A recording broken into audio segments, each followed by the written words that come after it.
দক্ষিণ কোরিয়ার আদিম সমাজ কিভাবে তাদের জীবনযাত্রা বা জীবন ছিল, তাদের ঘরবাড়ি কেমন ছিল, এই জায়গাতে একটু উদাহরণ দেওয়া হয়েছে। মাঝে মাঝে গ্রীষ্মকালে বা বিভিন্ন সময় যখন স্টুডেন্টদেরকে নিয়ে এখানে পরিদর্শনের জন্য আসে বিভিন্ন স্কুল থেকে, অর্থাৎ প্রাকৃতিক অর্থাৎ ন্যাচারালি অর্থাৎ প্র্যাকটিক্যালি শেখানোর জন্য একটি ল্যাবরেটরির মতো বলা চলে এই জায়গাটিকে। আজকে আমরা ঘুরে দেখব তাদের কিভাবে অতি জীবনটা ছিল। দিন যুগে দক্ষিণ কোরিয়ার বসত বাড়িগুলো অনেকটা এমন ছিল, যদিও এখানে লকের ব্যবহার হয়েছে, তখন লক ছিল না। মোটা, যেহেতু শীতপ্রধান দেশ, অনেক মোটা দেওয়া হয়েছে তাদের খড়কুটা দিয়ে বা ছন দিয়ে, বাংলাদেশি ভাষা অনেকটা এই ঘরগুলো। এবং এখানে গাছ আর ছনের মিশ্রণে এখানে যে বাঁধ দেওয়া হয়েছে, এই জিনিসগুলোও কিন্তু গাছ, অর্থাৎ এখানে শতভাগ ন্যাচারাল জিনিস এক একটা ডিজাইনে, অর্থাৎ তুষারপাত বৃষ্টি থেকে আপনাকে রক্ষা করবে। মানে বিভিন্ন রকম ঘর, বিভিন্ন আঙ্গিকের ঘর দিয়ে আপনার সাজানো হয়েছে এই জায়গাগুলোকে।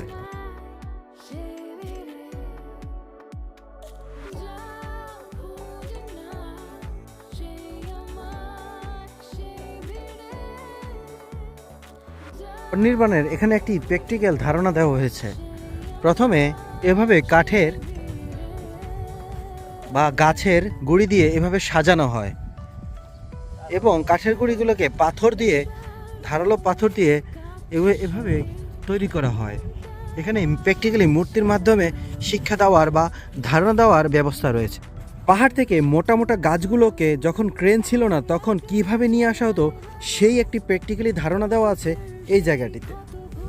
আসলে প্রত্যেকটি স্থান এক একটি প্র্যাকটিক্যাল ল্যাবরেটরির মতো। দক্ষিণ কোরিয়া একসময় সম্পূর্ণ কৃষি নির্ভর একটি জাতি ছিল। এখন যদিও শিল্প বিপ্লবের পরে দক্ষিণ কোরিয়া পুরোটাই শিল্প নির্ভর না হয়ে উঠলে এখনও কৃষি তাদের অন্ধ্রে অন্ধ্রে জড়িত আর রয়েছে। আগের কৃষি কিভাবে কাজ করতো সেই একটি ধারণা দেওয়া হয়েছে এখানে। তাদের শুধু জীবনযাত্রা না, খাদ্যাভ্যাস কিভাবে তাদের জীবনকে প্রভাবিত করেছে সেটা দেখানো হচ্ছে। এখানে দেখানো হচ্ছে তার হাতে ঝিনুক এবং ঝিনুক খাওয়ার পদ্ধতি। এখানে কিভাবে আগের দিনে শিকার করা হতো সে একটি ধারণা দেওয়া আছে।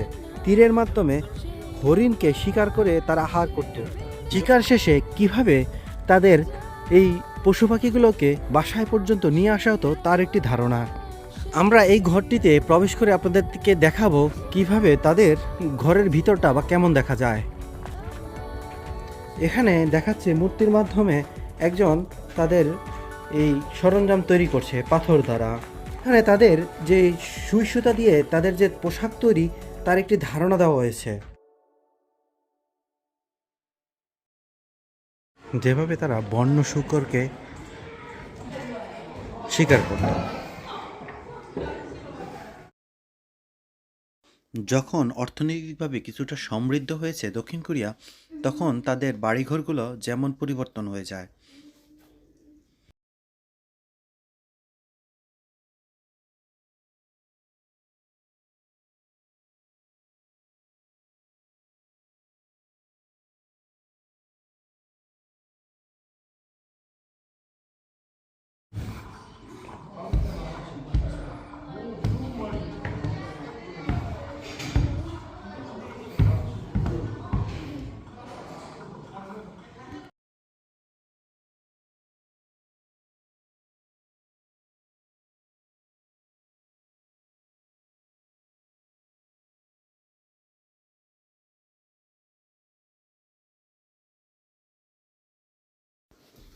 আজকের মতো বিদায় নিচ্ছি।